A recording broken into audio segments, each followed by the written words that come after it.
Welcome to Thoughtfully Mindless. My guest in this episode is Megy Karydes. Megy is a writer who's written for USA Today, National Geographic, Eating Well, and more. She's the author of 50 Ways to More Calm, Less Stress, scientifically proven ways to relieve your anxiety and boost your mental health using your five senses. Megy shares her insights on ghostwriting, the writing process, her book, and much more. I hope you enjoyed the conversation as much as I did. And with that, let's welcome Megy. Megy, thank you so much for joining me today. Thank you for having me. I'm excited to be here. Yeah. So to start, I figure you can just share a little bit about you, what got you to write your book, and what were you doing before writing? Is this your first book, by the way? Yeah, so my new book that's coming out is called 50 Ways to More Calm, Less Stress, and I think it's probably the longest title ever because in addition to that, it's scientifically proven ways to relieve anxiety and boost your mental health using your five senses. I should actually count how many words that is because that is very long. But like the book title says, it's basically 50 ways to help you calm your body and mind. It is my first book under my own name. I am a writer by background and a professional marketer, but I've also ghostwritten books for other clients.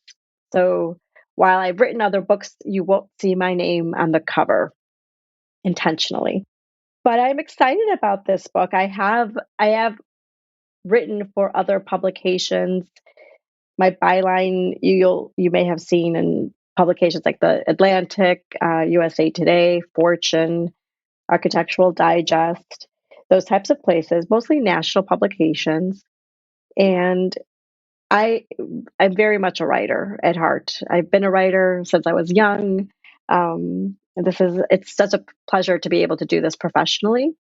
And I also am a marketer. My MBA is in marketing, and I work with mostly nonprofit clients doing their either doing or assisting them with their marketing communications outreach efforts, everything from writing annual reports to media outreach. So that's pretty much it. I do some other stuff. I also teach graduate level students, communication students, but most of my work is around communications in some capacity. Okay. What do you teach exactly? I teach at Johns Hopkins University. I teach graduate level communications courses. So everything from how to develop strategies around using social and digital media to media relations, how to change consumer behavior, things like that. Okay. Yeah. As far as ghostwriting is concerned, I've always been a little bit interested in it. It seems like something a lot of people probably don't understand. So, can you walk us through ghostwriting? Like, what is that like? Is it somebody, hey, I want a book, and you're just going to write the whole thing? I'm going to put my name on it, or is it more collaborative? Yeah, I think this is kind of an interesting conversation because I actually have been surprised at how many people don't realize how many books are actually ghostwritten, Yeah. especially celebrity books or people of some notoriety, either CEOs or high level executives, doctors, lawyers. If you think about it, most of them have very high pressure jobs or are constantly in the spotlight. So if you've done any sort of writing, you know that it takes a lot of time and effort and mental bandwidth. And to add that kind of work on top of your already busy schedule is just really tough for a lot of people. So, what they do is they hire a ghostwriter, and it can take different approaches. But the way I have been doing them is I normally have weekly calls with my clients or every other week just to kind of start that process of interviewing them. So I apply the same principles that I would do with an article, but with a specific person.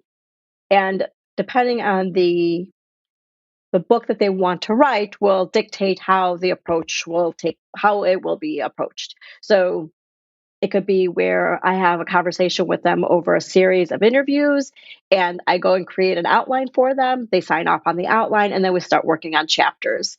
And then, we just kind of it's going back and forth, back and forth. So as opposed to who I would consider my editor for a media outlet, my editor is my client. My client can decide, this is not quite in my voice. Let's put more emphasis on this. Let's take this out.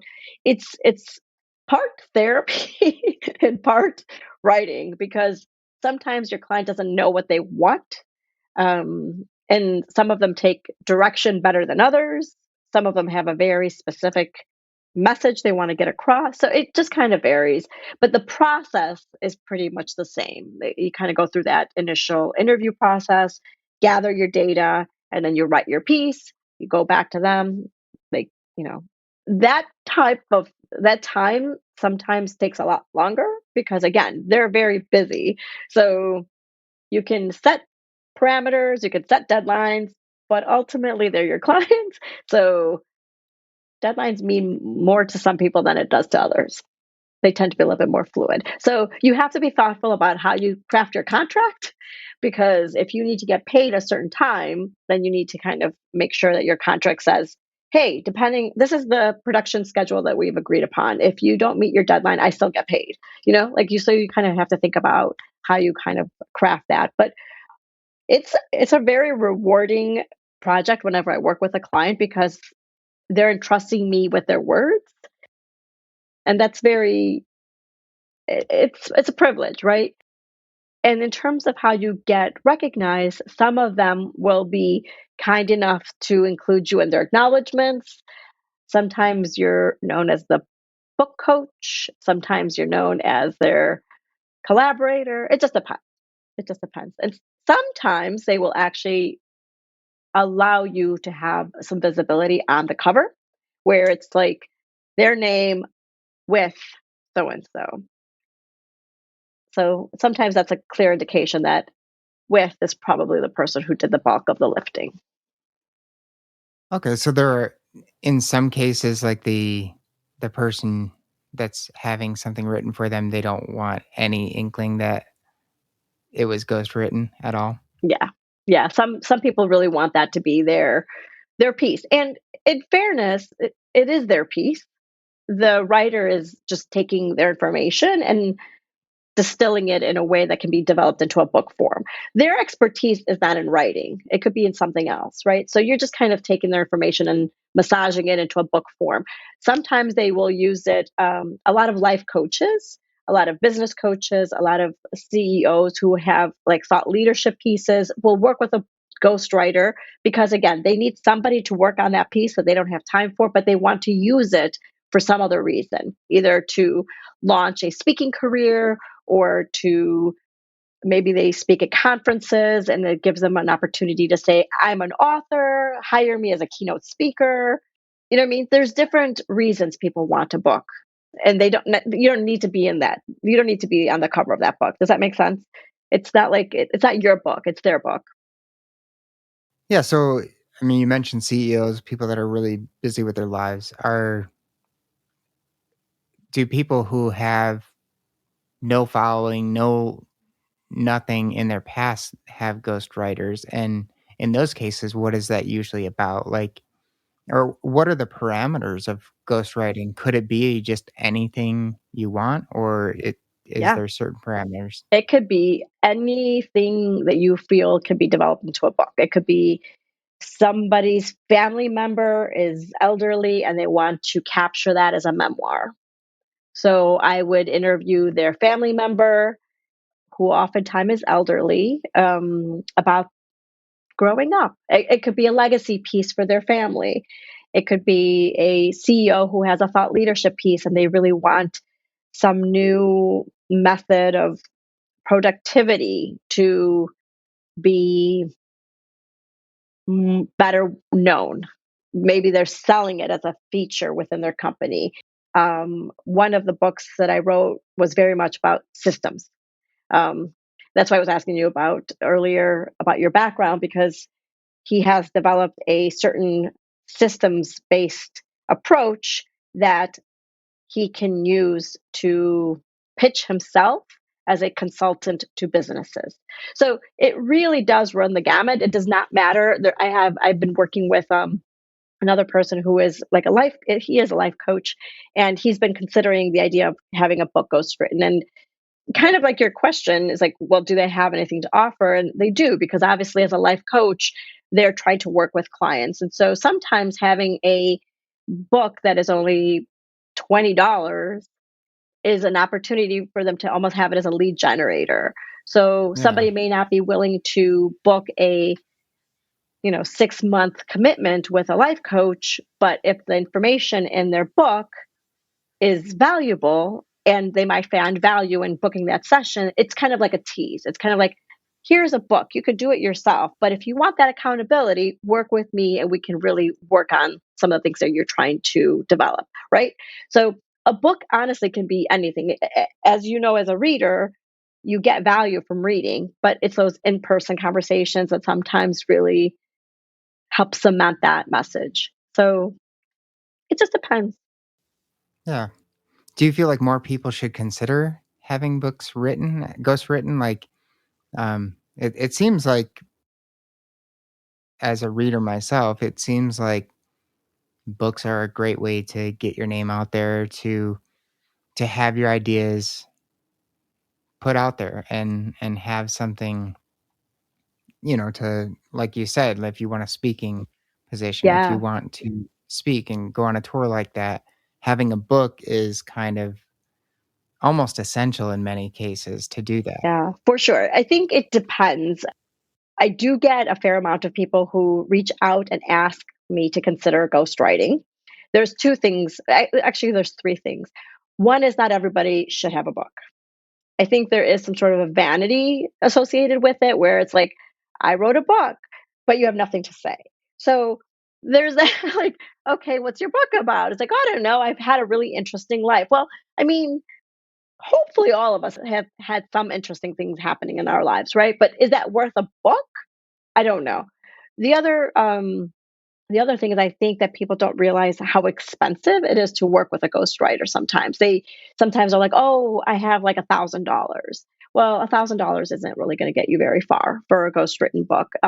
It does vary in terms of pricing, but most of my clients, we won't really start working on a ghostwriting, depending on the size of the book, between $15,000 to $30,000, and that's just to write the book. That's not necessarily to print it. So there is a cost involved with ghostwriting, and I think that people really need to consider who's writing their book, how accessible they are they willing to invest in the time and the money? Because it's not just about the money. There's plenty of people with the money. That is not the problem. Oftentimes, I have issues with the time because people kind of, I just don't have time to review this. And again, as a writer, I'm very deadline oriented. So Yeah, I need to yeah, keep my deadlines going. And so if that's part of the contract, then I don't care. It's like, okay, well, this is what we've got going on. I'll just put you to the side. Know that I'm not going to be able to get back to this until X date. It's all communication. It's not a big deal, but it's something. And then the third thing is, yes, if you want to have any sort of a speaking circuit career, I cannot think of many people who can pull off a speaking career without a book, because it does help with your expertise, your authority. It's just part of your bio. It's one of those things. So um funny though, it's like when I even started writing my book, I didn't realize the level of interest I would get for speaking opportunities, because that wasn't actually part of my plan. So, from a reverse standpoint, having written my book, I'm now being asked to submit proposals for conferences and speaking engagements. And they run the gamut in terms of the opportunities. It's not just conferences, it's also for profit companies asking you to come and do like brown bag lunches for their employees on health and wellness. okay. As a ghostwriter? Not as a ghostwriter. Like having a book gives you that sort of expertise to pursue other paying opportunities. So yes, while having a book written and spending the time and money to have it ghostwritten is a cost, the idea is that it's basically a marketing tool for something else. It's not meant for just a book, unless it's a memoir. That's a different Yeah. story. As far as, I mean, 15 to $30,000, for many people, it's a pretty big financial commitment. On the book alone, do people usually see a return on their investment, or is it usually uh, a little bit of a loss as far as the cost and everything? Yeah, it shouldn't be a loss. It shouldn't be a loss. If you're using it as a marketing tool, you should be able to recoup that pretty quickly in terms of speaking engagements. Okay. The other thing is people do sell them.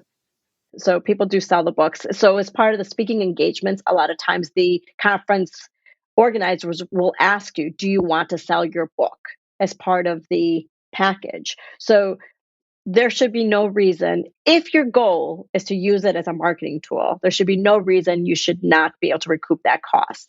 And it is a big investment for some people. It is just a line item for other people. It just Yeah, depends yeah, on who it is. Like for a CEO, that's not a large expense. It's basically just a market. Yeah, it's just a marketing tool. But for some smaller businesses, especially life coaches or things like that, that is that I'm not diminishing the cost. But again, you're also paying for somebody's expertise and their writing, their project management. There's all that part of it, right? yeah, yeah, definitely. I have a question about the term bestseller. I've heard, I've seen it used by authors. Like, I have a bestseller, but then you go to Amazon and you see like very little activity, very few reviews. Is there any parameters that people have to follow for using that, or is it pretty loose? So there's a different thoughts of school of thought on this. So most of the time in previous life, I suppose, in order to be considered a bestseller, you had to get on one of the bestseller lists. So USA Today's bestseller list, New York Times bestseller, that kind of thing. Then Amazon comes into the picture, and you could be on the Amazon bestseller list for like 5 minutes. Yeah, So if you can catch your book on a bestseller list of like, um, what is my book under? Like, so my book is considered self help. It might be on the bestseller list of self help for women with anxiety. Like it's something very niche, but it made the best. It was like the number one for like a New York Minute. That makes it a bestseller, yeah, right? So for some people, they'll take a screenshot and then they'll share it, and so for them, they were a bestseller for that time period, right? yeah, So they feel comfortable saying that. It's almost kind of like award winning. So if I decided to submit my book to my neighborhood association that has like 3 books and everybody gets an award, right? A yeah, participation award. I could say I'm an award winning author, right? So there is no rhyme or reason of how people use that term. I think it's just more of like your own personal, maybe moral compass of like, can I really say that I'm an award winning or bestseller or whatever without it being some of those top tier? But then again, I don't honestly, I don't want to say poo poo, but I don't like it doesn't matter to me. If a book yeah, captures my interest and I get value out of it, it doesn't matter if it's an award winning book because those are also somewhat subjective and nebulous. Like who decides if it's a bestseller? Like, I mean, yeah, actually, the people who decide are it's supply and demand, right? It's how many books are sold. That's how technically that's how that definition comes to play. But keep in mind, there's people who are marginalized voices, people who don't have that access to bookstores. That you know, what I mean, there's so many different parameters that don't get taken into account to make something a bestseller versus not. yeah, Somebody's name recognition can be part of it, right? They could have a horrible book, but yeah. they can become a bestseller because of who they are. So Okay. I guess that my point is maybe don't put so much stock into that term. Yeah.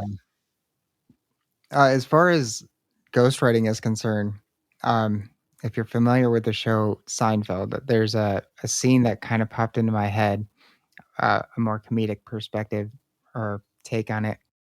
Elaine was working with her boss, I think Peterson, and they like stole some stories from Kramer. It's like, she tells a story about Kramer and he's like, yeah, add that in there too.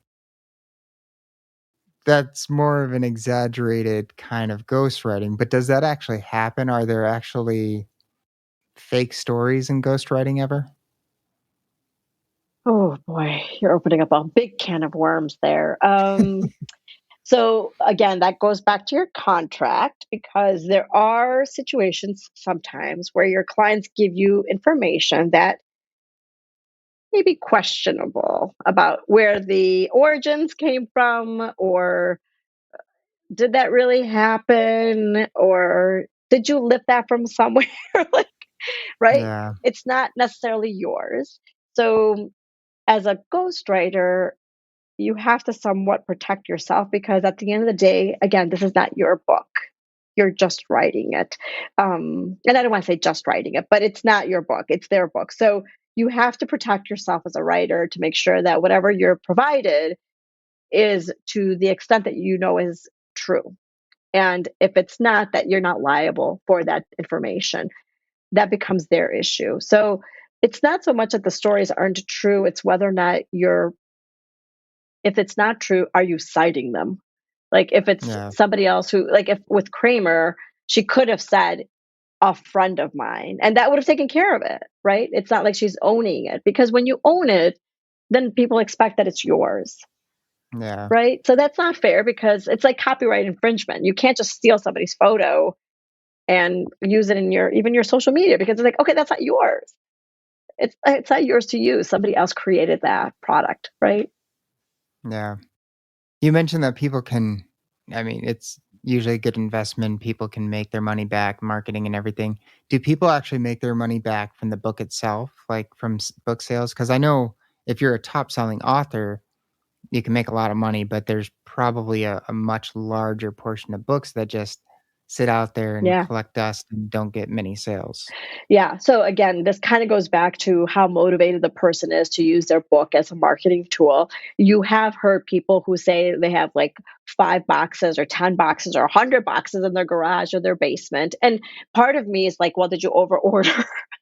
And then the other part is like, what are you doing with them? How are you getting them out there? You can't expect the market to come to you. It has to be something that you have to promote. And so, if you're going to use the book as a tool for sales, then you actually have to go out and sell it, right? So you have to do those speaking engagements. You have to go to those bookstores and ask them to carry it.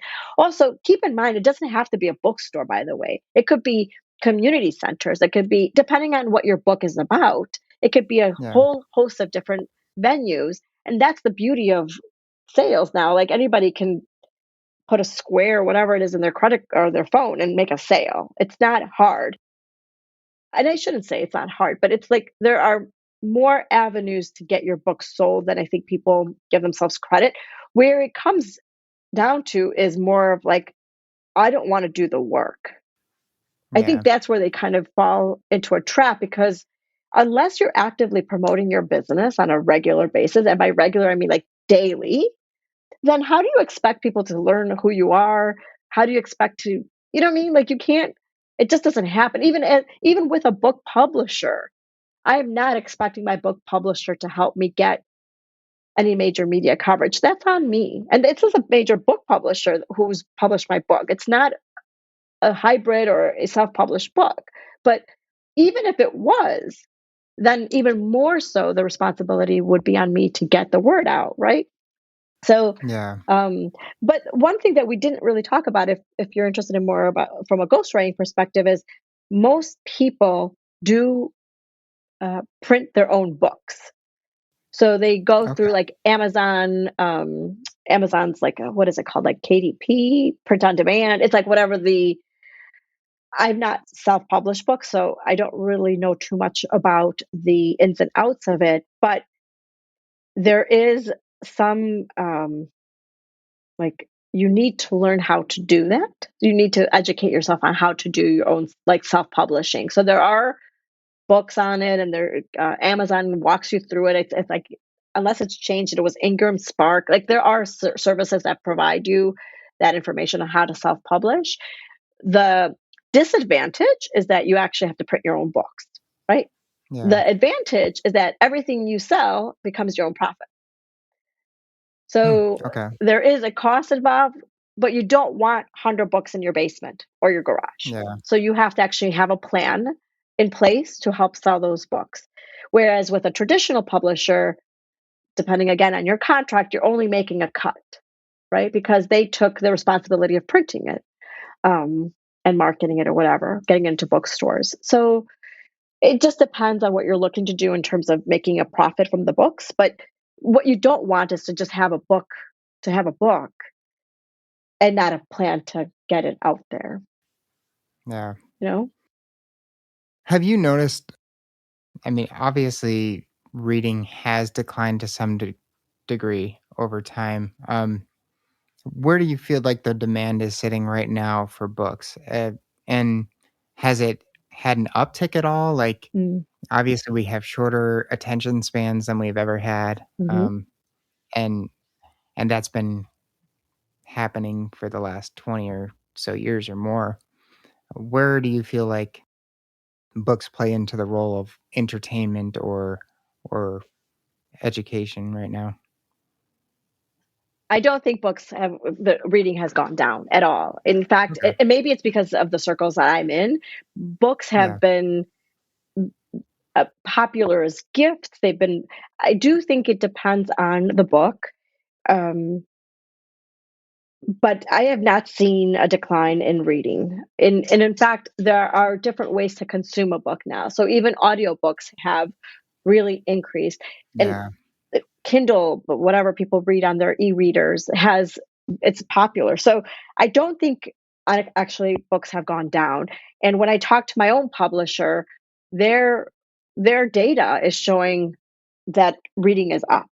So Mm, it may not okay. be with certain publishers, but what has oddly increased people's interest in reading different books is TikTok, which I would have Interesting. never expected. But there is a whole movement on TikTok called Book Talk that has really elevated several authors. I mean, that's how Colleen Hoover became a household name when it comes where it comes to like um, fiction, right? Colleen Hoover Yeah. really escalated because of TikTok. Yeah. So there is a space for books. I don't think books are going anywhere. You're right that there is less time, I guess, for some people because social media does command a lot of our time. But I actually, interestingly enough, I took that into account when I was working in my own book because the way my book is written is so you can kind of dip in and come out of it without having to be a linear process. So Mm, there's 50 ways to help calm your body and mind. So you can literally open it up in the center, choose something to read, and the each chapter, if you will, each of the activities, if you were to read it, might take you 10, 15 minutes, maybe. So there are ways that you can get, especially books like that, where they're self help oriented. They're not meant to necessarily be read in one sitting, or I mean, nobody reads really in one sitting anymore, but they're not meant to be done in that kind of linear fashion. So I don't know. The funny question is like, do you only read one book at a time? So are you team one book or are you team several books? Because right now I have three audiobooks on my phone at the ready at any given time. And I'm actually reading two books right now in print. So I guess the question isn't really like, is reading gone down? I think it's how we're taking in books. Where if you asked me like 3 years ago, if I would have listened to audiobooks, I would have been like, no, because I love the tactile experience of holding a book, flipping its pages. You know what I mean? So the time too. Yeah, and that was actually gonna be a question I asked is, what's your preferred style? And yeah. I guess what I feel like is declined is the physical book aspect. Hmm. I sometimes forget to factor in audiobooks and Kindle books, which the digital reading, I'm not a fan of. I personally. can't do digital. I cannot do digital, and it's funny because I was in a writing group gathering yesterday, and we do critiques. And I think there's three. It's a small. This one is a small group. I'm actually part of several writing groups. This was a small one. It's only three of us, and I was surprised that two of us come with handwritten notes. We actually print each person's submission, and I like to go through it and review it that way because to me, when I'm at my computer and I'm looking at stuff on screen, that's work. Yeah. That's like I've separated my work life where okay, it's a screen work, I can edit, I can write an article, it's work. But when Yeah. I consume for pleasure, it has to be either in a book form or audio. And even audio, it's usually fiction, and it's because I'm walking my dog. Hmm. There's certain Okay. activities, or I'll go to the gym. So I'll pop in an audio book if it's not something I need to do, some like heavy cardio or something, because then I'll reserve that for like more fast paced music. But you see what I'm saying? Like, so there's different ways, but I don't like e readers. And I know I have a lot of friends who are like, oh, but I can put like 5 books in my e reader when I travel. And I'm like, well, that's great. I would prefer to just take one book with me, find a little free library, leave it behind, and then buy another book at the airport or at a local bookstore when I'm Yeah. there. Do you rent a lot of books or do you typically buy them? Rent meaning what? Like go to the library?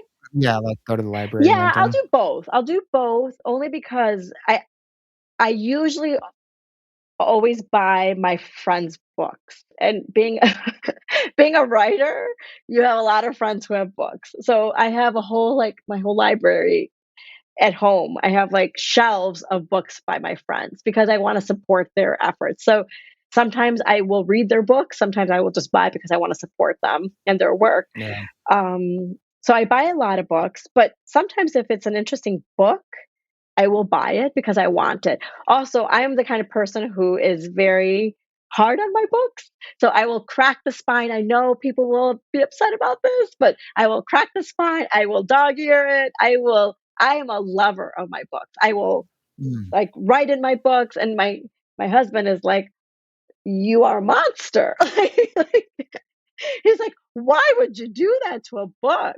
But I'm like, "Because like I want the book to be part of me, Yeah. like I want to feel it, I want to be part of it." And he's just like, no, he's like bookmarks and, you know, careful with the way he opens. Do you crack your books? I don't. I'm pretty Ugh, gentle with my books and I use like little markers yeah, to I barely ever write in my books and I I'm want to trying. more. See, look at Yeah, yeah. yeah, I use those. see, look at this brand new. It's like I Yeah. can't even. I tried. I have like packages of those all over in my house because I just go through them so fast. But I wish I wrote in my books more because you just put a marker in there and sometimes just marking the spot where something caught your eye and it's weird to me to put like 2 markers on one page or 2 markers on, like, the pages that are right next to each other. It starts to become too much if you're in a book that has just packed full of Yes. valuable information. So, I wish I wrote in more. Artie, would it hurt you? Like, would it physically, like, would you have a visceral reaction to taking a pen or a highlighter and like marking up your book? Oh, it sounds like you might. This sounds like you need I some. I would probably write in pencil. I would probably and sometimes I have highlighted books. It's just Does it take you back to your college days? I was gonna say, yeah, yeah, when I was in school, I would highlight books, but w when I'm actually just reading a book because I've gotten books, I'll go to, like, secondhand stores and just find mm, good books there sometimes, and my girlfriend, I think, is the opposite of me. She likes it when there's highlights already in there, but I don't because I want to choose what my attention is drawn to, not yeah, somebody else that read the book before me, and I've read a lot of books with, like, highlights in them. I can still read them, yeah. but I've read a lot of books with highlights in them, and I'm like, "This isn't what I would highlight at all." So, like, just differences of attention. Yeah. So you read more than one book at a time? Yeah. I can relate to that. What's like the most you'll read at one time? I might have like 3 or 4 in play at any given time, and part of the reason is because it just depends on what I'm doing or what I'm drawn to at that particular time. And again, this is where my husband and I differ because he's like, I can only focus on one book at a time. And he's also the kind of person who needs to finish a book, no matter how bad it is, or he doesn't. I'm like, life is way too short for me to commit to a book and finish it. If it's just not grabbing me or I'm not interested in it, I ditch it quickly. Um, Yeah. but that's where, I mean, that's why people are different, right? But so 3 or 4, maybe even 5 books. I have them stacked next to my bed. I have I mean, it's kind of funny, if you had to guess how many books you actually have at home right now, would you be able to figure it out? I just saw this meme the other day, and I sent it to my kids, and I'm like, something like, "Oh, I have 136 books," and I'm, like, freaking out. I'm like, "136 books? Like, I can't even" like, I I I I have 4 figures, I know for a fact, in my house. Yeah. So I asked my kids, I'm like, "How many do you think we have?" And they're like, "You have bookcases in every single room in this house." So it's so I was thinking about it. I'm like, "How many books do I own? Should I actually go through the trouble of counting them?" And I'm a little Yeah. scared. Do you have any idea how many books you have? I do to some degree. I think I but not like way close. I would imagine I have between 3 and 500 in my Okay, house. that's a fair amount. It's not insignificant. But yeah, I'll get rid of them too over time. Like there's some books I just can't Yeah. get rid of at all. And then of course I'll rent some at the library and stuff like that. But I do like to buy the books that I'm reading. And I'll read uh the most I'll usually read at one time because this is the number that's too much for me. After that is about 8, and Okay. I'll just cycle through them. But if Yeah. I can't read a little bit of each one whenever I'm doing my reading, then it starts to be too much. Like Yeah. if I'm getting to like 6 or 7 and I'm like, "Okay, I've been here for 2 hours," then I Yeah. want to reduce it. But sometimes the book will sit there for, like, a month until I pick it up again. So, I Yeah, guess it just depends on what you're like, I just need a break. I need a break from that book for a little bit, and then I'll come back to it, and I'll pick it up again, yeah, and again, my husband's like, "How do you remember where like, left off?" Like, "I don't know, you just kind of it brings you back." So, when he tells me he can't read a book more than, like, 1 book at a time, I'm like, "How can you watch shows and be able to follow them?" It's the same yeah. concept. Like sometimes I want a comedy, sometimes I want a rom-com, sometimes I want some drama. You know what I mean? Like it just depends what your mood is in, and you having a bunch of books and play makes it fun because like, oh, today I feel like a comedy. I'm going to read a comedy. You know what I mean? Yeah, and I read, a lot of nonfiction, but there's usually one book that I'm reading that's more enjoyable. So I have that as, like, usually the last book I read. So in the morning, I'm usually doing reading, and what I'll do is I'll just read a little bit of each book, and, it depends. It could be a page, it could be a chapter, whatever it is, whatever I feel comfortable with for that book. But then the last book usually read for the day is whatever book I'm most excited about, Mm, whatever is most captivating to me, because it's like a reward. yes. Because some books I find valuable, but they drag on a little bit. They're not the most engaging. They're a little Yeah. bit. They can be harder material, and it's like, yeah. If I read just one book at a time, I would not read anywhere near as much as I do. Yeah. I can't I wouldn't be able to do it because there'd be a point I'd hit with certain books where I'm like, Right. "I'm just not excited about this," and then I would read 1 page a day, and that's a book a year sometimes, and I usually read about a book a week Yeah. usually. Hmm. So, Yeah. with your own book and moving away from ghostwriting, what was that like? Was there anxiety involved? Was there, like, you've ghostwritten, so you know you can write, you know you can produce a good book. But was there any reservations about having a book with your name on the cover Yeah, and all that? for sure. I think funny enough, even though I'm so deadline driven, having my own book also meant I had to create my own deadline and meet my own Mm, deadlines. So that was kind of interesting and fun because your publisher gives you a deadline, like, okay, you need to submit your draft manuscript by X date, but you still have like 6 months until that date. So yeah. it's up to you to create those internal deadlines. And I was also writing this book while I was doing other work. So that other work, that other paying work, always had to take precedence over my own book. So in some ways, I was my own client. We're like, okay, you need to stay on track here because you're going to end up getting too far behind and then you're going to stress out about it. And the whole book is about not to stress. Like, it's like, so it's like, it was, but also because I love the content of the book, kind of like when you were looking at, reading your book that's pleasurable at the end of the day, I looked at the opportunity to work on my own book as fun. So, because as a writer, I love the research, I love the science, I love all the stuff that I was covering. I created it, right? So that was really enjoyable. So I almost looked at, oh, if I can carve out 2 hours today, I get to have fun because I get to do the research, I get to do the interviews, I get to work on the book, I get to write it. So it was different in the sense that it meant I don't know if I could even say this. It meant more to me because it is my book. It's got my name on it.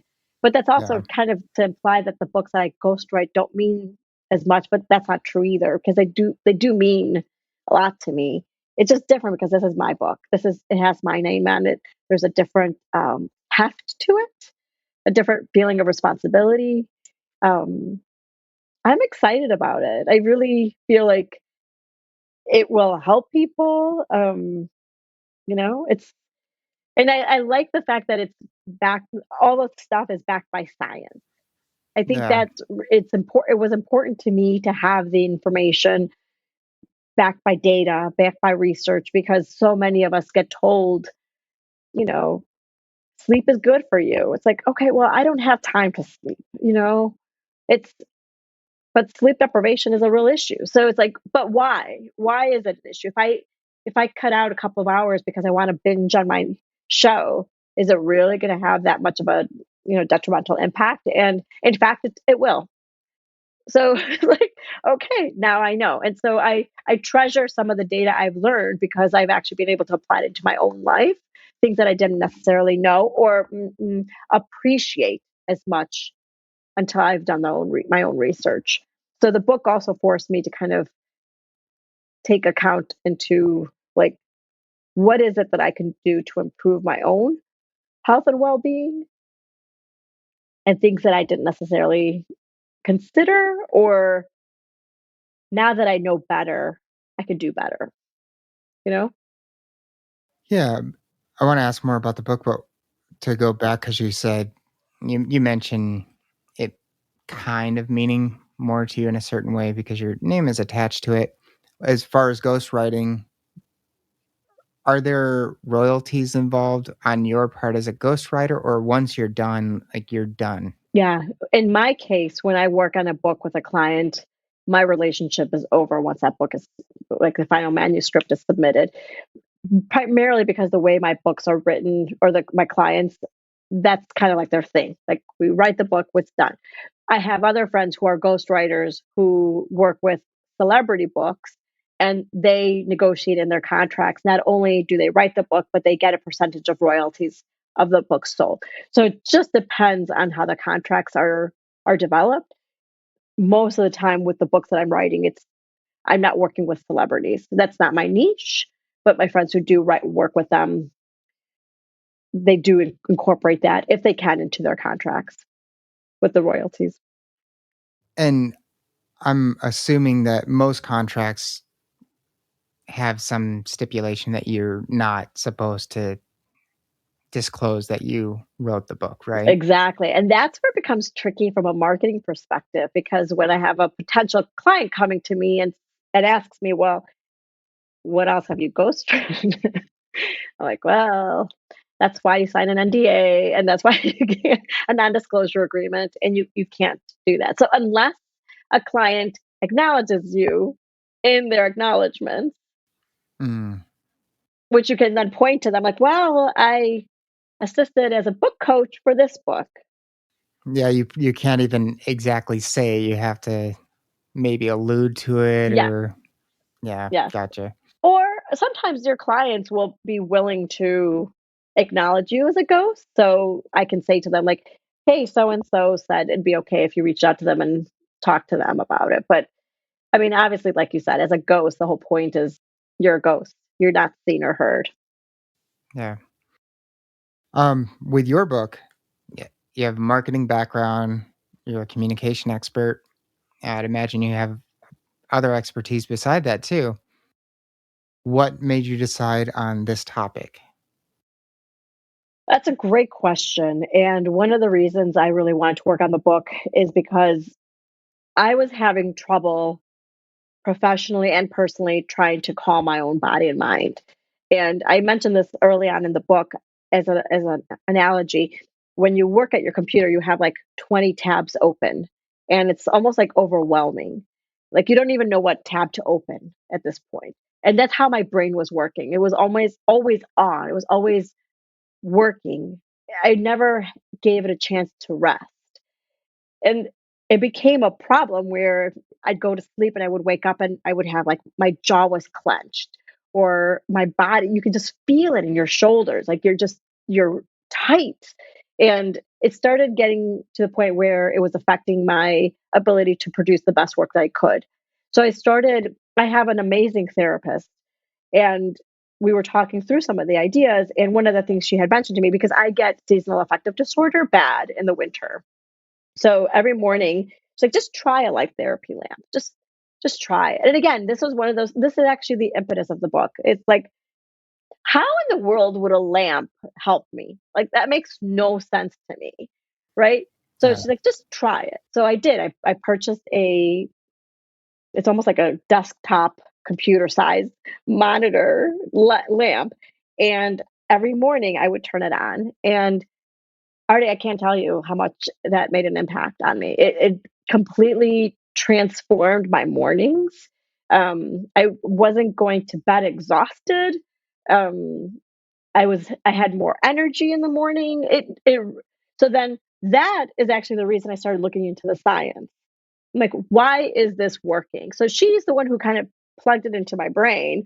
I'm like, all right, I have nothing to lose, right? So I did the lamp, and then I'm like, there's got to be some reason. Like, what is it? And that's when I learned a whole thing about like circadian rhythm and how it mimics natural light. And because the winters we don't have as much natural sunlight for the duration of the time that we need, that vitamin D depletion it's impacted, right? So the light mimics that and helps us, and it really completely transformed my mornings. And It's just a normal light? no, it's a special light therapy lamp. You can get it Mm, anywhere. You can get any yeah, version brand. I'm not um, religiously promoting any particular brand. You just want to make sure that whatever it is there's enough lumens, and I want to say like 10,000 lumens or something like that. But there's also like red light, blue light. There's certain things that you want to look at. So if you go to, you can go to Amazon, wherever you go to get your products, you can look and see what type of products, or if it has that kind of like therapy. It's not expensive. That's the other thing that's kind of nuts about it. It's like, I think mine was a little bit pricier because it was such a large size, but I think mine was like $130. It wasn't a ridiculous amount of money. You can also get smaller portable lamps, and I think there might be like $40, $50. Um, but when I say the difference is night and day, it's I cannot overemphasize how amazing this tiny appliance has been in my life. This little light thingy, um, yeah. and it's very passive. You just put it on the side of your every morning. I have a routine that's also covered in the book, but it's like I do my journaling. That's like my morning pages. I have my hot cup of coffee. I've got my light therapy lamp in the winter. And that is just part of my daily morning routine. And after I'm done with my journaling, which is my form of meditation, I'm ready. I'm ready for the day. It's so great. And so again, the journaling, I wanted to get a better sense of like why that seems to be working for me. So I included it in the book. I interviewed a an expert. He's in Texas, and all these things kind of added up to me. And when I started extolling the virtues of the light therapy lab with my friends, they're like, I want to try that. I'm like, oh, I bought a portable one. Let me give you mine. Because I did. I ended up buying a big one and a small one. And so what I did is I started giving my portable one away to my friends. And it became like almost like a community life therapy because Yeah. I would get it back a month from my friend. I'm like, oh my God, I can understand why this works. I bought it for my husband because he was using it as he had his morning coffee and it's really made a difference. So she gave me back my therapy lamp. And then my other girlfriend heard about it through my friend. And she's like, hey, do you mind if I borrow your light therapy? I want to see if it works for me. So it became this like low risk test. And I kid you not, every single person who has tried it has ended up purchasing their own piece, whatever it is. Again, I don't care about the brand, whatever they decided they wanted to buy, but it has made such a difference. So sometimes you don't want to invest in something until you know it's going to maybe work for you. So I get that. And not everybody's going to have a chance to have, somebody with an extra portable light therapy in their room. But if I could give anybody any advice, especially if they suffer from any sort of, seasonal affective disorder or the winter blues, as they call it, game changer. But that's how the book came about, is basically these types of different things that I was trying to do for myself. And none of the stuff in the book is meant to take place or be in placement of an actual therapist.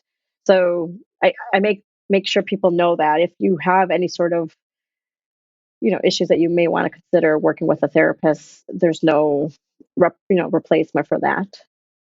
But I'm excited about the book. Like I said, I think even if people try one or two or three things, it can make a marked improvement in their lives, and they just have to they have to just be willing to try things, experiment. Yeah. Well, I know the light early in the morning. I've been following Andrew Huberman for a long time, and he gives great science-backed advice, and it's something I've implemented. I don't have a light, but I do go on a walk in the Hmm. morning whenever I can. But it is very valuable to have a light or something like that in the winter because, I mean, you're in Chicago, right? Yes. Like Hmm. Chicago winters. I was born in Chicago Heights, and Chicago winters are brutal. I'm in Salt Lake, Utah, and I don't think they're as bad as Chicago, but I don't. I'm not a Yeah. cold weather person. I don't like to go outside and uh, yeah, spend too much time in the cold, and Yeah. especially first thing in the morning. So, like, yeah, setting your circadian rhythm with light in the morning, Hmm. it really does wonders for your sleep. Yeah. And it's probably one of the reasons that people suffer more in the winter because they're just not outside as much. And Yeah. yeah, there's a lot of stuff like that. And it's interesting that you wrote this. So I would, I'd imagine you wouldn't consider yourself an expert in this prior to having written the book, right? Or having researched the book. Yeah. I don't know if I would have called myself a health and wellness expert prior to, and I don't know if I would even call myself a health and wellness expert now, because I really do think that you need to have some sort of professional expertise to kind of come to it. But what I can say is that every single thing that I've researched, I have become more knowledgeable about. And I feel like I feel more comfortable recommending it to people. So, from that sense, I do feel maybe a notch above a regular person because I feel like I've done Yeah. so much research and I've talked to so many people. And that's the benefit of being a writer. You get it just like as a podcast host, you're talking to people, you're getting that benefit of their knowledge. And without having the ability to do your own original research, you're relying on somebody else's expertise. So while I'm not an expert in light therapy, I can tell you it worked for me and what I was able to learn by researching and talking to people. So whether or not people decide to do it is up to them, but I can at least give them the tools. So, and it's interesting that you talk about how cold it is and getting outside. And I'm very much like you. I don't like the cold. I'm only in Chicago because my family is still here and I don't want to leave them, or else I'd be gone. But um, Chicago is beautiful though in the summer. But I do make it a point to get outside every single day, even in the cold, because I do have a dog and I do like to walk her. So she's my excuse. But I've also developed tools for myself to make it less painful to go outside. So I have invested in a nice, very heavy winter coat. I've got great boots. I've got my merino wool leggings. I've got a really thick alpaca wool scarf. Like I am ready. So anytime I walk out the door, I'm practically sweating until I get out the door. And then that cold rush on your face feels so good. And then once you start walking, your heart rate goes up. So you're getting more heat anyway. So I guess my point is what I used to dread, I actually look forward to now. Um, Especially in the cold winter months because they're not fun if you don't like the cold. But again, I've figured out a way to kind of switch it. And I don't want to say it's like a mind shift, but it is a little bit of a, if I don't look at it as a negative, it becomes more enjoyable. So now I look forward to it. Middle of the day is my break, my lunch break. So it's not super dark and super cold. It's going to be the Yeah. warmest it's going to be all day. So I will, you know, shut down for my middle of the day, go, grab something to eat, and then I will take my dog for a walk. And I look forward to it. Kind of like you. It's like you have a certain habits and certain routines that you kind of get excited about. Yeah, and something that I can't believe I didn't buy much sooner in my life, it was literally a couple months ago that I first bought them, was thermals to wear underneath my clothes for the winter, and man, they make such a big difference in my life. Yeah. But Chicago is especially cold in the Yeah. winter. There was an old Cat Williams, the comedian, he had a special that he did in Chicago at one point, and he had a little joke, "In Chicago, you need to buy a jacket from here for here," because of Chicago's weather is just so brutal, and it's the windy city, so you have that wind factor in there too, so, Yeah. yeah, Chicago can be very brutal. It's not even just the coat, although that is true. It's also the boots. It's the Yeah, socks. It's like people come, especially when we have family visiting from other parts of the country in the South or out of the country, and they just don't understand. You can't almost understand how cold it gets until you get yeah, here. So they have this like, oh, I bought like a puffer coat or something. Like, okay, well, how low temp can that puffer coat accommodate? Because it could be a cute coat and it could be a puffer coat, but unless it's like breaks that wind, like you said, it's gonna get down to your bones very quickly. So um, you learn to buy coats that cover your torso, 'cause it gets cold. It's those things that yeah. people don't really think about because again, why would they? There was one thing I actually wanted to mention in the book. There's a couple of things that I don't think people realize that I have a like I had to color code my stuff. See, this is where I was like with your notes, Oh, yeah. so I can access them pretty quickly. But I will say there's a couple of things that I covered in the book that I never thought about. And as much writing and research as I've done for this book, there were things I tried that I didn't think I would enjoy that I ended up enjoying. I don't know if I would keep them in my regular rotation, but I tried them. And one of them was flotation therapy. Yeah. Sensory deprivation is a little scary for some people. And what made that particularly interesting for me is I can't swim. Mm. I've just never learned. So I was really nervous about trying that one. And when I interviewed the person for that chapter, he was like, "Oh, you can't drown." I'm like, "Well, it's in water and you're floating. Of course you can drown." He's like, "No, there's so much Epsom salt that it basically like buoys you. And so unless somebody's literally there shoving your face under the water physically, you cannot possibly drown. Also, there's only like, I don't know, whatever inches of water in the Yeah, tank. like a foot maybe. Yeah, so it's not like, you can't get up. You can get up easily, right? You're not like in a 6 foot tank. So I reluctantly booked a flotation therapy session, a sensory deprivation session, and I did it a couple of times. So the first time I did it was just to kind of get my, for lack of a better word, feet wet. So it's like I had the lights on, I had music going on. So I was so nervous about turning everything off because it's almost like you get into your head, right? All the noise kind of gets in your headspace. So the first time I did it, and then I slowly turned off the lights and I slowly turned down the music. I didn't completely turn it off because I needed to feel like there was something going on.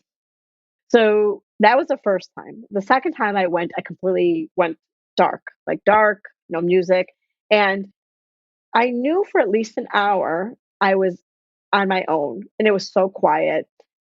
I had a hard time relaxing the first time. And I think, again, it was the first experience. So I couldn't get to that like relaxation state. By the second time, though, I knew what was going on. So it was much easier. It was also just a pleasant experience because the water's on your skin. It felt nice, that salt. It was just a nice experience. So I guess my point is there's 50 things in the book. Not everything is going to be something that you're going to do all the time, but that's okay. The whole point is to just give your body and mind a rest. That's all you want. It's just to give your body and mind a rest to kind of recharge, just like when we go to sleep, we need that sleep. We need minds are the same way. It's like you need to give that mind a rest. Yeah. I I want to touch on that expertise thing. I actually think there's something very valuable. Like there's definitely value in somebody who's a subject matter expert writing a book on a subject or like Andrew Huberman, he hosts a science-based podcast which is insanely valuable. I don't consider myself an expert on anything. Maybe You there's a could be an few expert on things I curiosity. yeah, I mean that's That could be your new tag.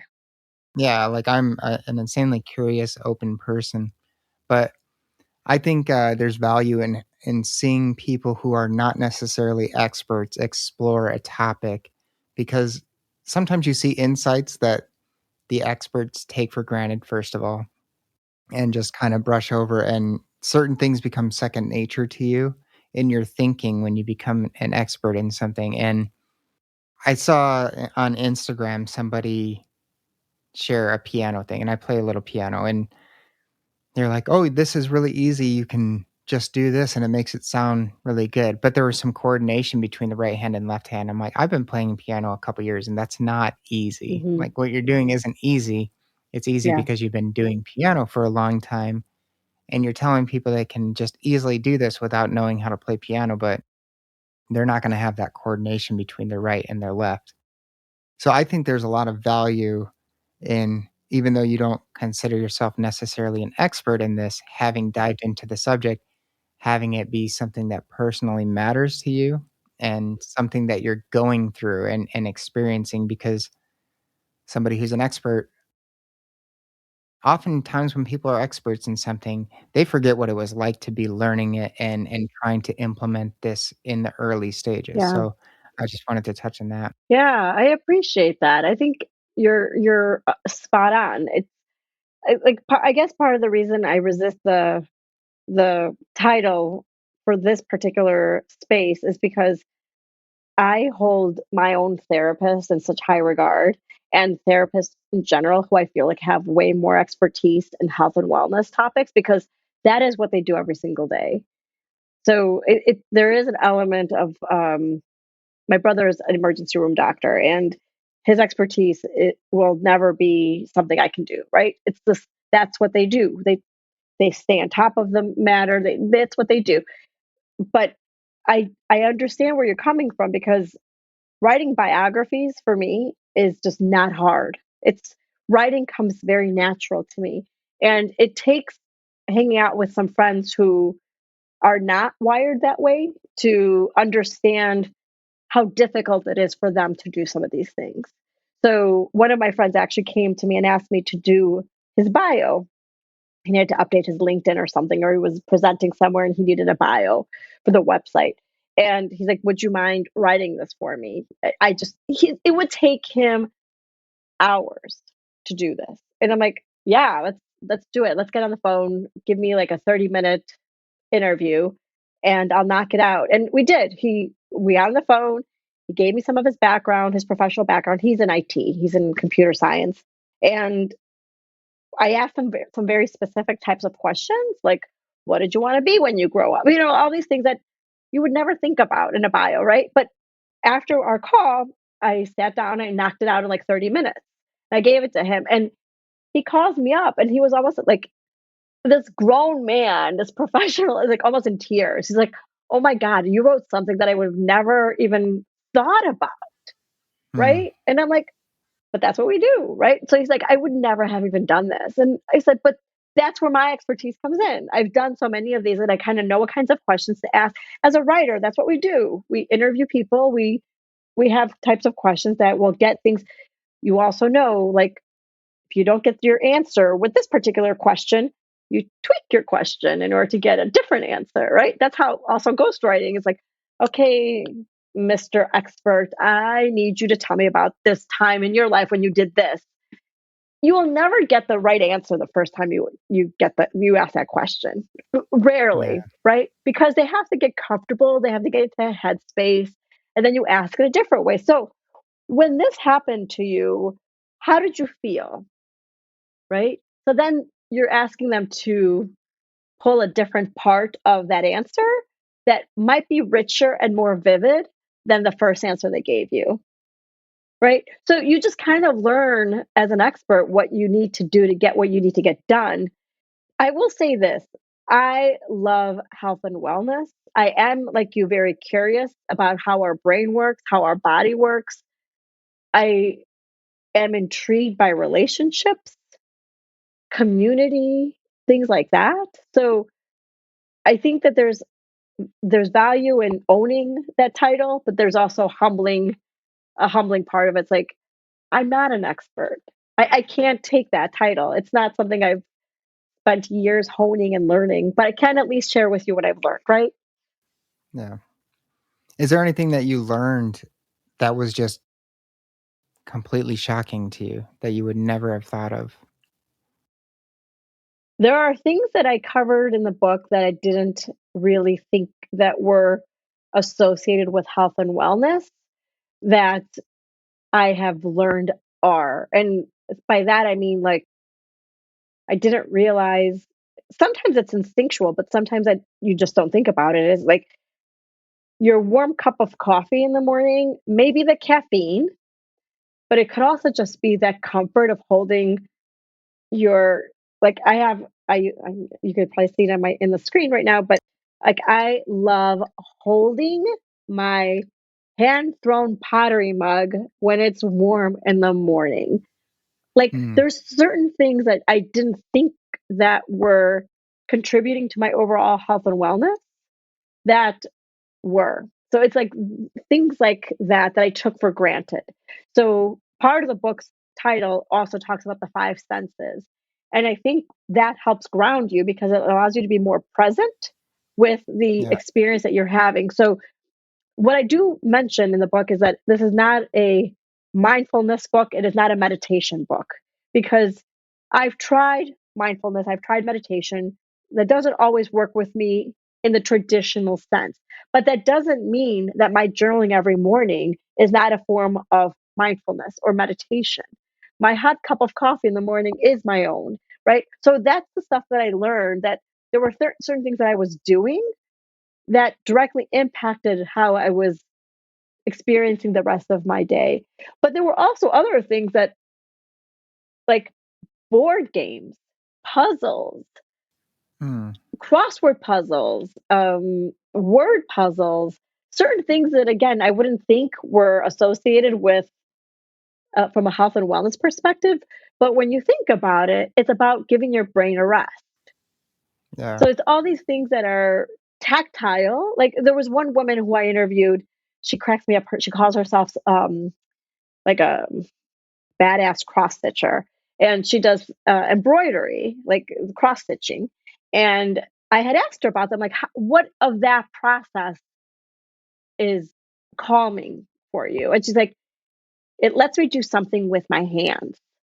It's something that I'm doing, right? So it's not, you can't use your phone when you're cross stitching. Does that make sense?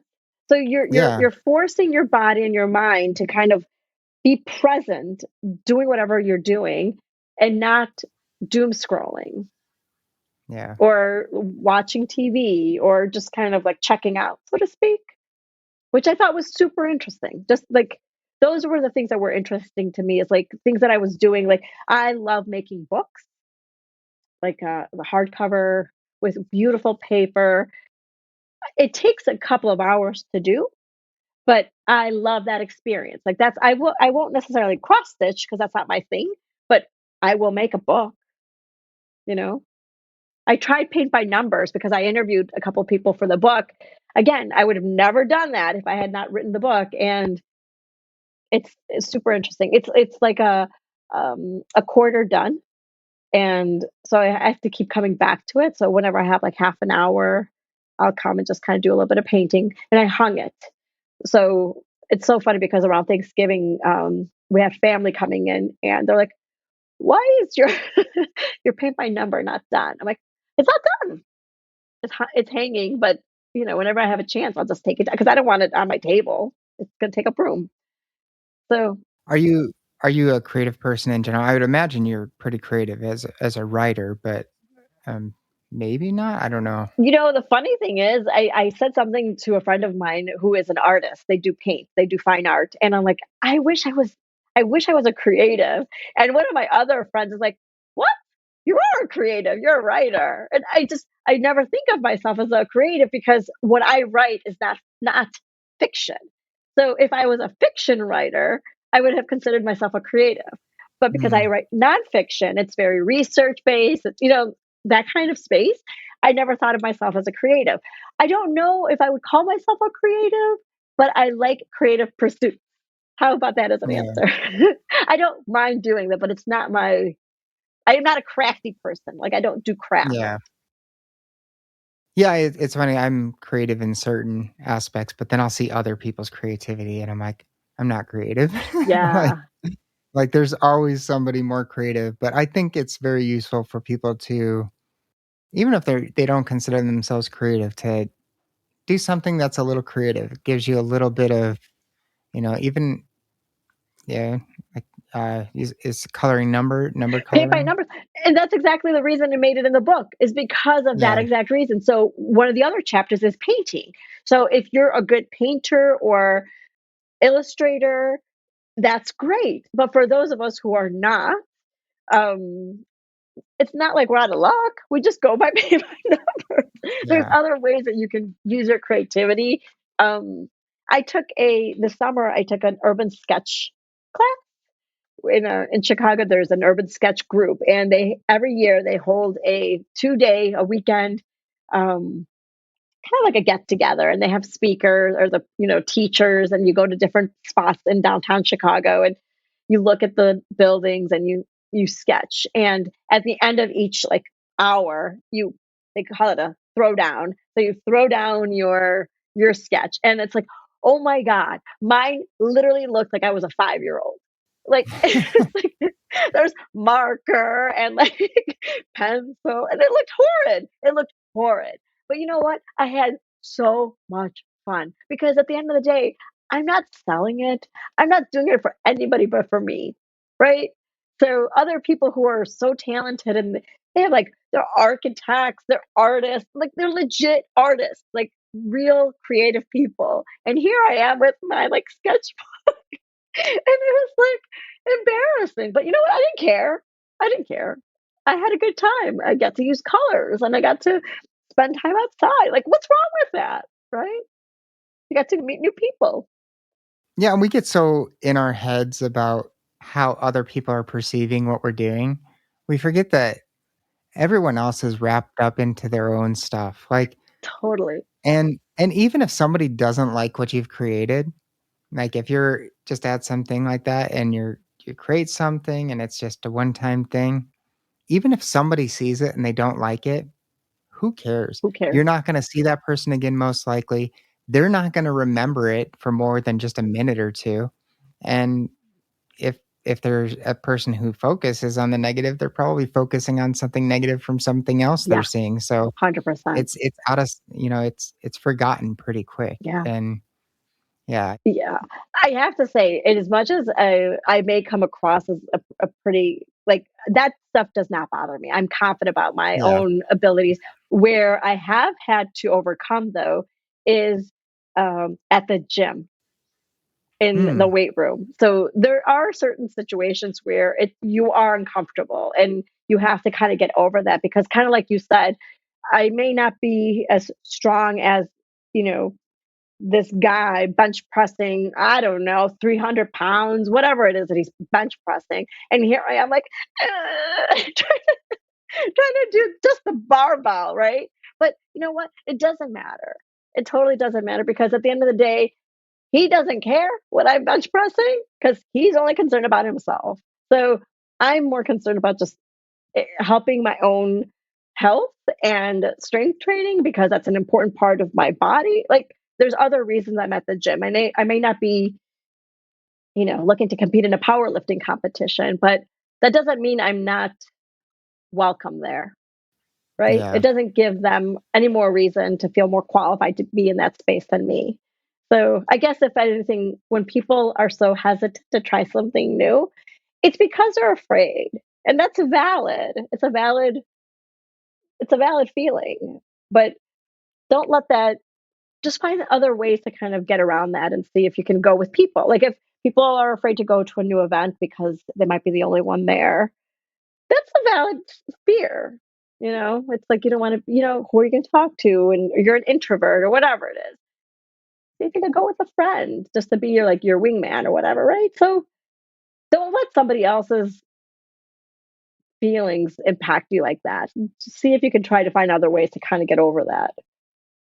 yeah, I can relate as far as the podcast is concerned because I have especially getting started, I had so much anxiety about putting even though I'm interviewing people, I share my thoughts and ideas, and, at first, I didn't. At first, my first few episodes were, like, question, question, question, like, I didn't share much about myself, and my girlfriend's very supportive, and she's like, you should share more," and it's hard because I'm the type of person, like, if I was posting on social media or something, I would write something and then delete it afterward, being like, Mm, "Yeah, I don't wanna put that out there." So, it's really hard for me to put something out there that's just gonna stay out there, and mhm. but I don't want that to let that fear hold me back because in the end, we all say stupid things. We all make mistakes and, we can mess up a word or we can say something that's completely wrong, but I want to be in interesting conversations, and that's part of having engaging conversations is, like, taking that risk of saying something stupid, you Yeah. know? So, And celebrities do it every single day. They yeah, just put out a press release saying, "I'm sorry," and nobody else remembers it. yeah, So don't worry about it. yeah. With your coffee, do you drink your coffee first thing in the morning or do you wait? No. As soon as I wake up, brush my teeth, pour my hot cup of coffee. Black, always black. So I don't drink coffee, but I've heard Andrew Huberman talk about it a bit, and he said it has to do with Already don't the tell me I'm gonna have to give up my coffee. no, no, no, he says it's best if you wait, like, an hour after you wake up to start drinking it.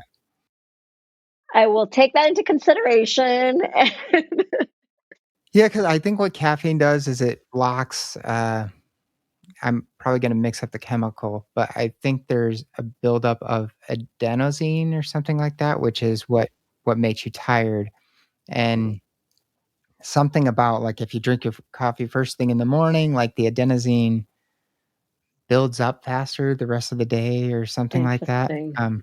I can't remember the specifics of it. I just remember that his advice is wait an hour, Yeah. wait a little bit, and I've seen people say it makes a big difference. So Yeah. So I did experiment over the summer, like cold turkey. I stopped drinking mm, it, and it really did make a difference. I was way more energetic in the morning, oddly, because caffeine really does energize me. And I thought it would be reversed, and it wasn't. So I know I can give it up.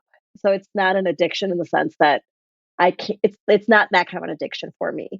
Where I think I enjoy my coffee is I love the tactile experience of holding it, of smelling it, yeah, and then tasting it. So really kind of going back to the five senses. It's like I just consume it. It's just like, and I'm not like chugging it like a beer, where it's like I just need to get through it. It's more like I really just enjoy it.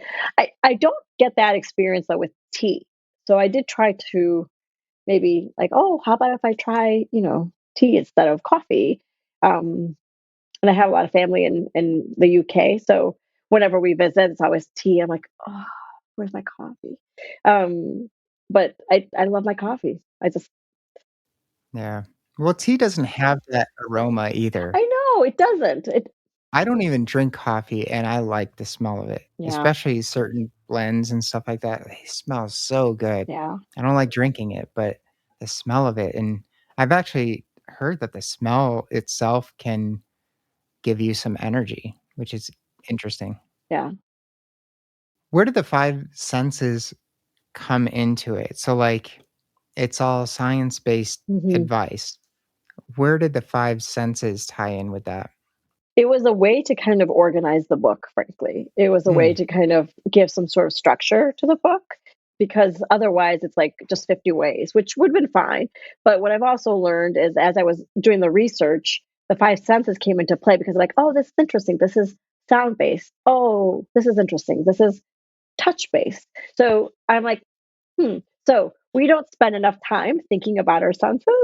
And in the spirit of being present, that's kind of how that all came about. It's really like, what are some of the things that we don't really think about? Kind of going back to the coffee, you think it's because you're drinking it, but actually your senses are more about smelling it and touching mm, the cup for me. So not everything in the book will be a singular sense. In fact, most things aren't. So, yeah, but in order to kind of organize it into a book form, that's one of the reasons. So like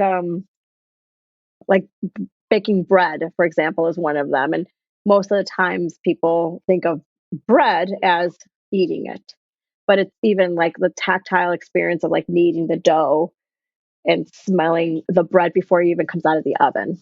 So there's all these things. And again, just kind of being part of that experience helps you with your ability to be present when you're preparing food and you're chopping vegetables.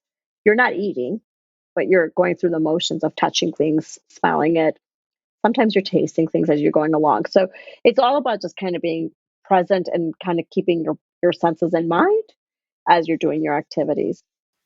yeah. I have to ask this because it relates to me, but hmm what did you learn about sleep? Because I struggle with sleep. I'm the type of person that even I'll be tired and I could take a nap. Sometimes the easiest time for me to sleep is if I take a afternoon nap. hmm But when it comes to nighttime, I often try to sleep and then I'll stay up for 3 or 4 hours. So what are you doing during those 3 to 4 hours? Are you on your phone? No, no, I'll be laying in bed and just unable to fall asleep and uh like tossing, turning. Yeah. Sometimes I will do something to help myself. Sometimes I'll flip positions in bed, hmm like I'll put my head where my feet normally are. Sometimes that actually helps me a hmm lot. hmm Sometimes I'll go lay on the couch. Just that changing things up helps me sleep. Yeah. And then once I awake, because I'll wake up like 5 or 6 times at night, I'll go upstairs and go to bed and So you're not getting any deep sleep. What at what yeah. time? And I'm going to tell you this because of the what the was a sleep specialist. She's a sleep doctor, actually, who I interviewed for the book. What time do you put away your phone or consume any sort of digital devices before you go to bed? How long? I usually try to give it at least an hour Okay. before bed. Because that was some of the things. It was like, you got to do it several hours before you go to bed. But there's other things that you can do. So the light therapy lamp, which it sounds like you're working with, was another big part of it. Complete darkness and Mm, either dark curtains, or people like to put the masks on. Aromatherapy can sometimes help, depending on, like, people talk about lavender. So having some yeah, sort of lavender scent. White noise machine could be another beneficial tool in your room. Warm bath before you go to mm, bed. And if you are going to have anything, a warm tea before you go to bed. So there's all these things that kind of contribute to a sleep pattern that helps you either get to sleep or stay asleep. Because kind of like you're talking about, it's like maybe you're having a hard time going to sleep, but you can't also just stay in bed. You can't stay sleeping. So those are all things that she had covered. But the digital devices one was kind of surprising to me, because it's like a long time, longer than you would think it would take to calm down. Reading in place, which you sounds like you do anyway, reading in place of watching TV, but definitely don't do the doom scrolling. I will say it doesn't sound like you have an issue with the phone, but one of the things that I've started doing for myself is I have an Apple phone, and I don't know if this is part of an Android device, but I imagine there's got to be something similar to it. There's a thing called downtime. Have you heard of this? yeah. So I've actually started implementing downtime. So you put it in certain time periods. So my phone isn't set to start every morning until 7 a.m. So the only things that are permitted to get through downtime are any phone calls from my kids or my husband or my mom, and that's it. So any if they send me a text or a phone call, those will be permitted to go through. So you can kind of give those parameters. But otherwise, I will not see any email. I cannot access any email. I cannot get any notifications, um, which has been amazing. So all those types of things. I don't know how many of those things you've tried, but probably it sounds like you've tried a lot of things. I actually think maybe I should switch up my reading a little bit. I tend to read in the morning, and I like reading in the morning because Hmm. I love starting my day like that, Yeah, but maybe it wouldn't be a bad idea to throw a little bit of that toward the night so that I have something other than phone or TV to, keep me occupied until I get ready for bed. yeah. That was the top one that she had mentioned was the digital devices. So, like, do not have any sort of TV in your room. If you can keep your phone out of your room, even better. Again, I keep my phone next to me because in case my kids call. My daughter's in college, so she's usually texting me at like midnight. Not that I'm checking it, but that's when she'll send me a message. So it's going to be hard for me to get rid of my phone. But there's no TVs in my bedroom. But that was the one thing that I remember her mentioning is like hours before you go to bed, like decompress. Let your body start to kind of have a habit of knowing it's going to go to bed soon. So give it that Yeah. opportunity to start shutting down. And the reading is nice because it gives you something pleasurable to do, but it also will make you tired after a certain time period of reading. Yeah. I put my phone away from me, not because it helps me sleep, but because it helps me wake up. If I have Mm, to actually get out of bed to go get my phone, I feel like yeah, if my phone's right next to me and I wake up, like, yeah, yeah, there's a yeah. high likelihood I'm gonna snooze if I don't have to be up right away. But if I have it 10 feet away from me where I have to get up and walk to it, I'll be tempted to lay back down, but even when I lay back down, I tend to get up, like, 3 minutes later, like, I'm already up." So, There's something else that now that you're mentioning, like, the stuff that you do and the waking up, but, the other thing that she had mentioned is also your workout time, depending on what time you work out. So, I tend to work out in the afternoon, like, late afternoon, um, But if you work out right before, like later in the evening before you go to bed, that could also be disruptive. So especially if you do anything hardcore like cardio, because your heart rate is up and it takes a while for it to come down. That was the other thing. She highly recommended early in the mornings because again, you're kind of getting that morning boost to help you start to kind of, I don't want to say crash when you're going to bed, but it gets your body ready to start going down. That was the other thing that I remember her mentioning. But again, it's like my day is not aligned like that. So I have to, if I'm going to work out, I have to do it in a certain time period that I can do it. So it doesn't always work for everyone. Yeah, makes sense. What were the biggest challenges of writing the book? The biggest challenges were probably just making sure to stay on time. Honestly, it was more that just carving out that time to write it, especially when you're doing so many other things. Um, and as much as enjoyable as it was just trying to find the time to get it in. That was probably the hardest. The research, the writing, all of that was just really fun. It was just a really enjoyable experience. Yeah. Is there anything that didn't make it into the book? Like looking back, you're like, oh, I wish I would have Mm. been able to add this in or anything like that. Anything that was related but didn't quite make it to there that you wish you would have been able to work in? Yeah, there was a chapter that I had included, and my editor recommended we swap it out for something else. And in hindsight, I would have liked to have included it, but I took her lead. She's the expert. It was exercise. Exercise was Mm, one of the ones, and I think part of it is like I think people know exercise is a good thing, right? So we didn't include that, but there's other things that are in the book that people know also help your body and mind, like yoga, and there's other things that are kind of obvious, but the exercise she kind of felt like we didn't need. So we swapped it out for something else. But which is fine. I think people do know that exercise is a good thing. But if I had to yeah. swap it out, I probably would have swapped out more yoga than the exercise because I think more people probably know that yoga does that, whereas exercise may not be. But who knows? I don't know. Yeah. As a reader, who are your biggest influences that you've read? Oh, that's a great question. Um, I should have a really good answer for this, but I don't. And part of the reason is because my interests are so varied. I read the what I don't read is probably easier than what I do read, and I don't read any science fiction, Mm. and I don't read any like dystopian like that kind of stuff. I just don't read, and it's just not something that keeps my interest, which is kind of interesting because when I was growing up, like those books really did have a big place in my library.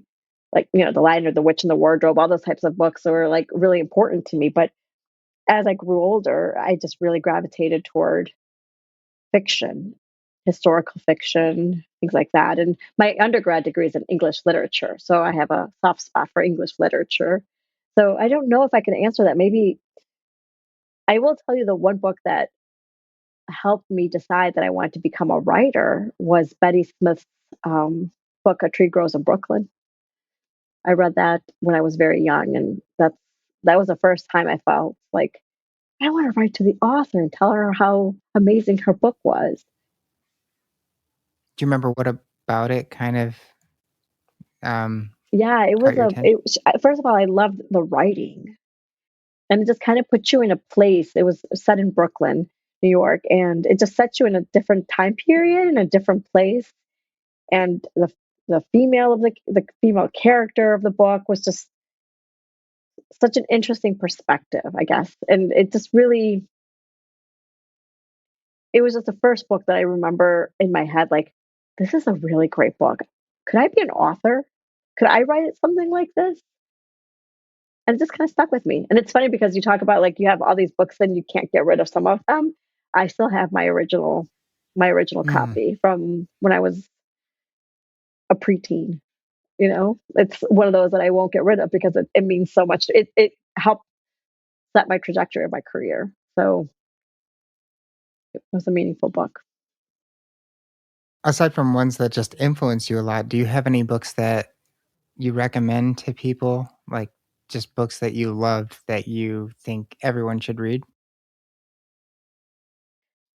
This is going to feel like a cop out of an answer, but I really do think that it depends on what the person's trying to figure out, I guess. I think that's the one thing that I love about books is that no matter what is going on in your life, there is probably a book out there that will help you process whatever it is.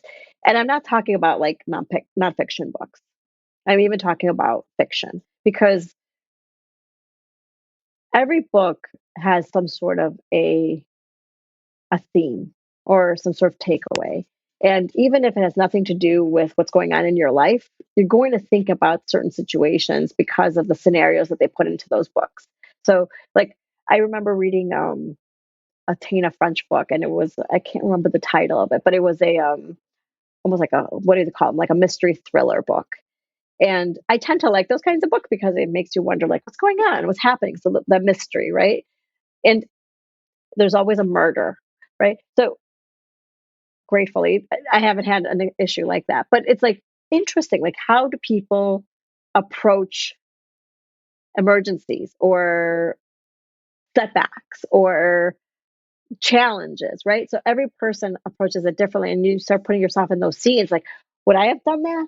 Would I have approached it that way? You start kind of questioning how you react. And again, reading pulls you out of your own headspace in the same way that any other sort of mental health activity does, but it also kind of has you more engaged because you can't be, I mean, I guess you could be a passive reader, but you still have to read.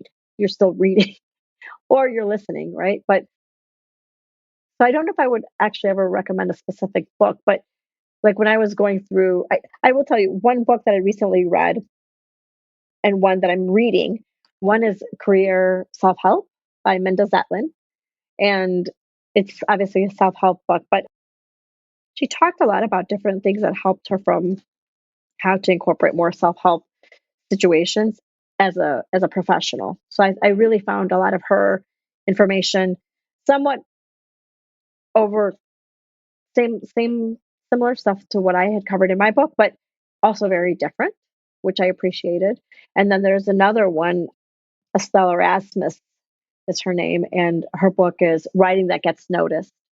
And Hmm. again, it's a nonfiction book, and it talks about like how writers can get their work more noticed by their readers.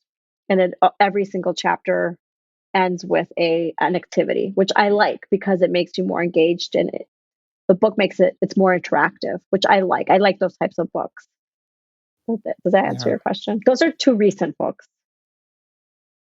You touched on something I think is really valuable in the fiction aspect, because you said there's something, no matter what you're going through in life, there's something for you. There's a book that can help you, and I agree with that. And I like that you mentioned fiction books too, because while I read mostly nonfiction, but I have read a lot of fiction as well, and I think that storytelling aspect, well, sure, they're not always real events and stuff like that. That thought process that authors go through of like thinking through a situation and creating a story, and it's so valuable for the thought process to experience some of that. And there's so many lessons in fiction books as well.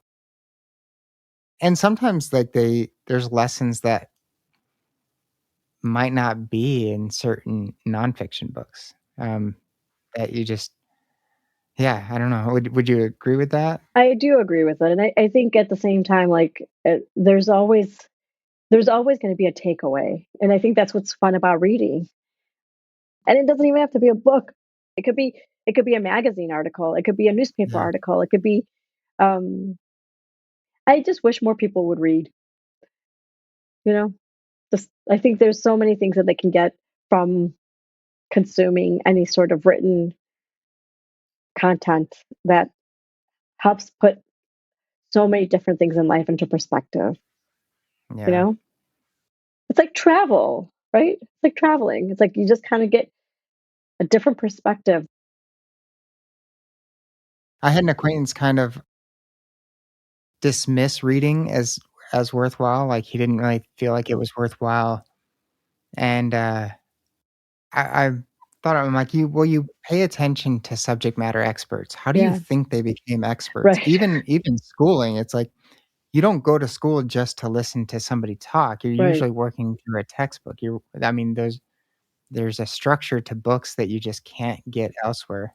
And, like, I mean, I have a podcast, and I love having a podcast and having that kind of open format, but having a book, having something structured where the information is presented in a ordered, meaningful way is so valuable. yeah.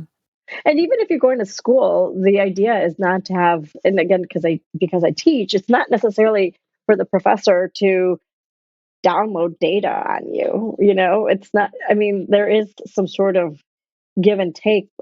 The best students are the ones who do ask the questions, right? Because they're Yeah, trying to figure something out and how it applies to them. So yeah, it does no good for a teacher to say, "Oh, this is here you go, person. Now you have this knowledge," because that's not the way the world works. Nor do you want it to be that way, because then everything would be so myopic, right? Like you want thoughtful exchange, you want critical thinking. You need that. well, yeah, in school, like, you might be going to a class 1 to 3 times a week, like, Mhm. once or twice is pretty typical. And if you go to class and just expect to learn everything in the class, you're not gonna learn much because you don't have the background that's usually necessary to have a meaningful conversation, to engage in that conversation and explore the ideas. So you need to read and absorb content, absorb the information outside of just the class. So you need to be reading the books and everything too. With writing as an actual author and not just ghostwriting, do you plan on writing any more? Like, do you have any other books planned? What would they be about? Like, are there other areas that you'd wanna explore? Or, like, what do you think, Yeah. you're gonna do for your future there? I would love to work on another book. I think right now the publisher is just kind of doing a wait and see how this book performs. I mean, right now, so far, the feedback has been phenomenal. The book will be coming out soon. But yeah, that whole goal is to try to work on at least one other book, but hopefully more to become a series. And I would love to stay within the health and wellness space because I really do feel like right now there's just so much need for that type of content, and I feel like there's a lot of opportunity. It's just a matter of trying to figure out how to present it in a way that people will find useful. And there's so many other ways that people can gather data nowadays, right? So what is it that's going to make it into a good book as opposed to any other format like a magazine article or an app? I don't know. Yeah, yeah. Well, Maggie, I have thoroughly enjoyed the conversation. Before we end the recording, can you give listeners more information about the book, exactly when it'll be released? This episode might be released after it's actually released, so where they'll be able to find it, where they can find you on social media, all of that, and Yeah. anything else you wanna share? Yeah, so the book will be available in late December, and it will be available anywhere people buy their books. So you can get it at your independent local retailer, you can get it at Target.com, Amazon.com. It's available in Australia, the UK, the United States, anywhere you would purchase a book, a Barnes and Noble. On my website is probably the best way to get started if you don't buy it directly there because it has links to all those places. So it's just my first and last name. So it's MegyKarydes.com. And my socials are pretty much the same. So on Instagram, it's MegyKarydes.com. Same thing with TikTok. On Twitter, also known as X, whatever it's called now, it's just my first name. So it's Megi. Yeah, that's about it.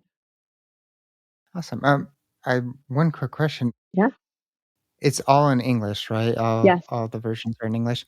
Would that Is that something that's decided initially, or like if there's ever going to be a translation, or is that usually after it sells in English for a while, and is it decided later on? Yeah, I think so. I think so. My publisher, Sourcebooks, is my publisher. They are publishing in the United States. It's going to be available in the UK a month after the release date.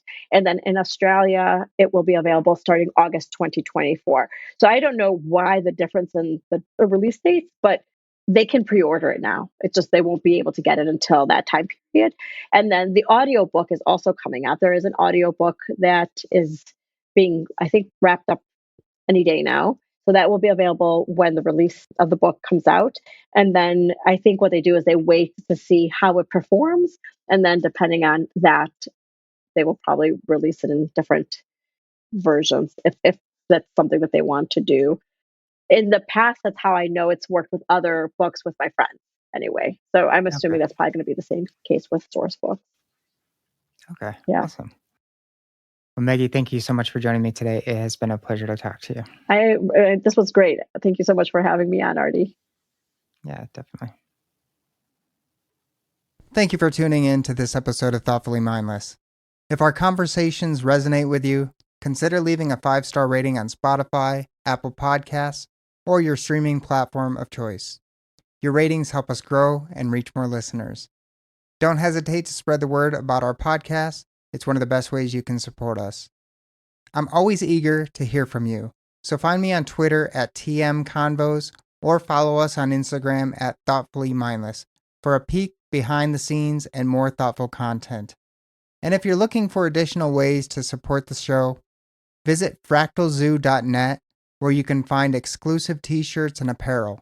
Each purchase contributes directly to the podcast and allows us to keep bringing you content that matters. Thank you once again for lending us your ears. Until next time, stay thoughtfully mindless.